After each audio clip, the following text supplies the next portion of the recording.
Hello বন্ধুরা, তো বলো তো এটা কি? বুঝতে পারছো? হ্যাঁ, ঠিকই বুঝতে পারছো। এটা হলো মুরগির চাল।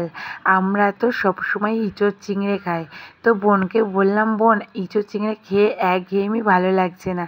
তো ও তখন এই আইডিয়াটা দিল যে দিদি সবাই দেখি মুরগির চাল খাই, তো চল আজকে মুরগির চাল দিয়ে আমরা ইঁচড়টা রান্না করি। এই কথা শুনে তো মা ভীষণ রেগে গেছে।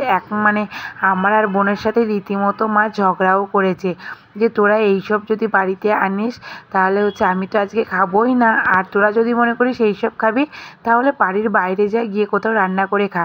কোথায় আর যাবো বলো, মায়ের কাছে সব জেদ আবদার সবই খাটে। তো ওই জন্য আর কি বোন আর আমি জোর করে নিয়ে এসেছি। আর তাছাড়া আজকে বৃষ্টি হচ্ছিল, তো এত সুন্দর ওয়েদার, বেশ কষা কষা করে তো চিকেন দিয়ে, মানে সরি চিকেন না, মুরগির চাল দিয়ে ইঁচড় রান্না বোন করছে। আর দেখে তো কতটা টেস্টি আর লোভনীয় লাগছে তোমরাই বলো। আর ও এইসব রান্নাগুলো খুব সুন্দর করতেও পারে। তো এইসব মা আর কি মাঝে মধ্যে এসে দেখে যাচ্ছে, আর আমাদেরকে কি বকা বকছে তোমাদেরকে কি বলবো। তো যাই হোক, এইগুলো তো আর বাড়ির কেউ খাবে না, শুধু আমি আর বোন খাবো। ওই জন্য আর কি বোনকে বললাম যে বোন একদম মানে জল বেশি দিবি না, মানে ঝোল তো কেউ খাবেই না, তুই আর আমি খাবো যেহেতু একদম অল্প জল দিয়ে বেশ গাঢ়টা গাঢ়টা মতো হবে।